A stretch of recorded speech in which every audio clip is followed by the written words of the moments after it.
Good afternoon, everyone. It's my pleasure to be here. The first time that I'm in Spain, and in this special city that has a very, very great Jewish history to it.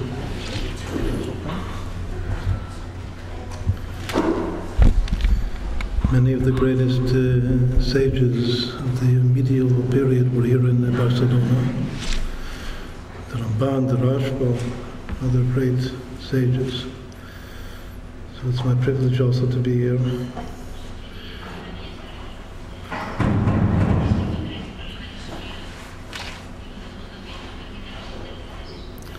The topic this afternoon is going to be about the Kabbalah. The first session will be an introductory review of what Kabbalah, what the word means, where it comes from, what are the different streams of Kabbalah. There's the history, the development of Kabbalah to the present day. We'll begin with the very word itself. Because Kabbalah is now a very popular word that people hear a lot, and the way that it's represented is not always the authentic way. Of course, we want to try to represent the Kabbalah in its most authentic way. So let's begin by examining the word itself. The word Kabbalah, the simple translation of Kabbalah is to receive. The Kabel. But actually, the very first time that it appears in the Torah, this root. The root is, if you see it on the board, the first three letters of the word Kabbalah are the root of the word. Every word and concept in Hebrew and the Shema Kodesh, the Holy Tongue, has three letters to it. So the other letters are either prefix or suffix letters. The Hey at the end is a suffix letter. The root is Kuf Bet Lamed.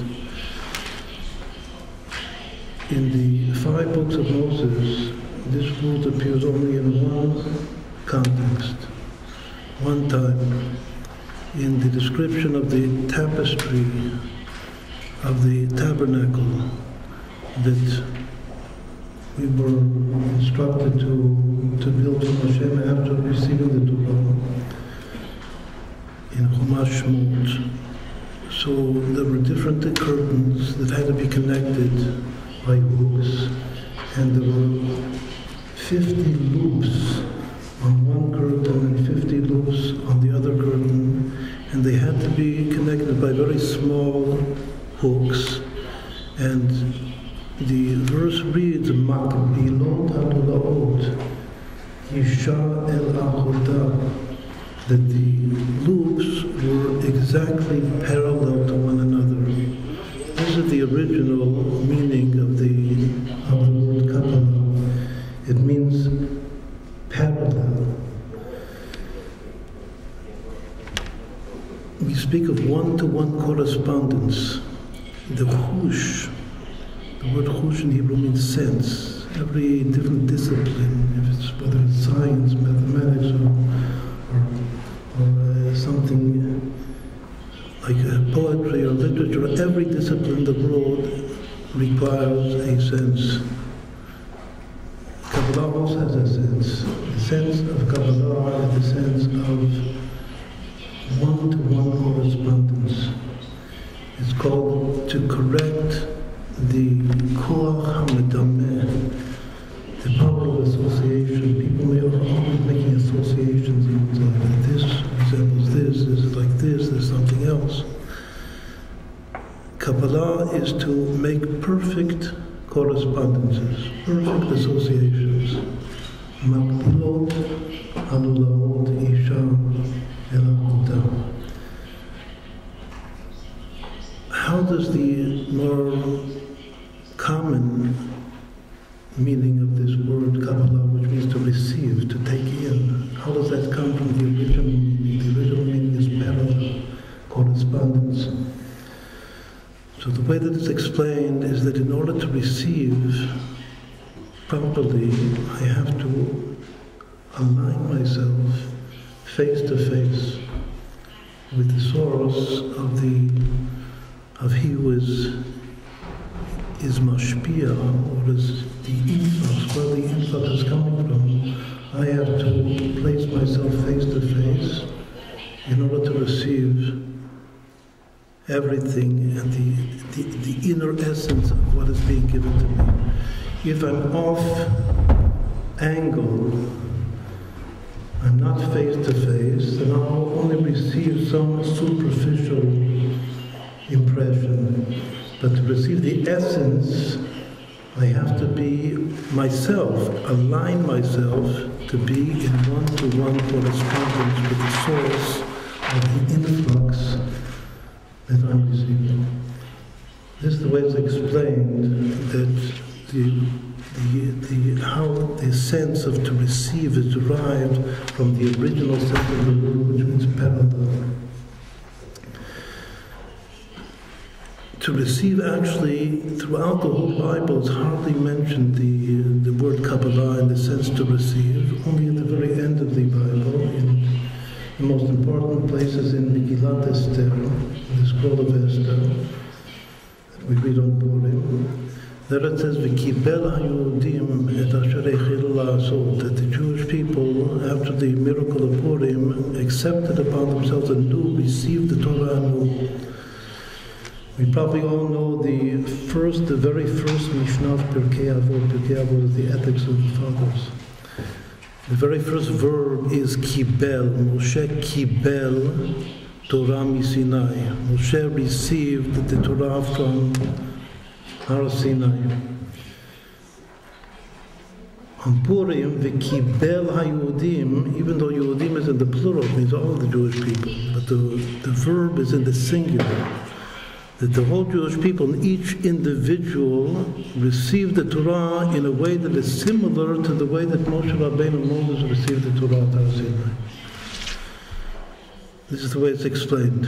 So, in the Tanakh, in the Bible, to receive is the primary source of to receive is in Megillat Esther.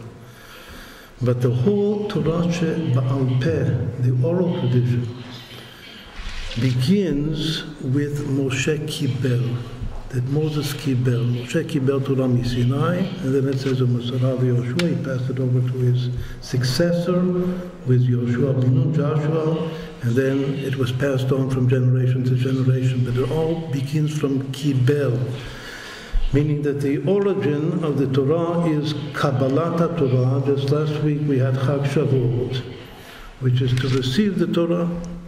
Hashem gives us the Torah, but we have to receive the Torah. In order to receive the Torah, we have to align ourselves, try to be as parallel as we possibly can to God. Then we can receive. If we're off, once more off angle, we can't properly receive. The fact, let's go back to the original appearance of this word Kabbalah. The original appearance is Makbilot HaLulaot, that the loops were parallel, corresponded one to one. How many? We said before there were 50. 50 loops on one curtain and 50 loops on the other curtain, and they were connected by small hooks, and they had to be exactly parallel to one another in order that it fits, that you can sew it together. The 50 represent the 50 gates of understanding. But in the soul, there are 50 gates of understanding. It also has to do with receiving the Torah, because the Torah is given on the 50th day. We know that Chag Shavuot, that we had last week, is the 50th day of the counting of the Omer that begins on the second day of Pesach. And these days also, the spiritual service of these days is to correct the 7 times 7 emotive attributes of the heart, 49, and then one reaches the 50th day, and then in a certain sense, but the Chag Shavuot in Kabbalah is called a day of Chatuna. It's a day of, it's a marriage. It's a marriage between HaKadosh Baruch Hu, between the giver of the Torah and the receiver. But whenever you have a giver and a receiver, it's a Chatan and a Kala. The giver is the Chatan. God is the Chatan. Biyom Chatunato Ze Matan Torah. God is is the groom, and Yisrael, Am Yisrael, and actually all of the world, the Torah was given for the entire world, for all of humanity. To properly receive the Torah is to enter into a posture or a state of being a bride. So let's now say another very important introduction.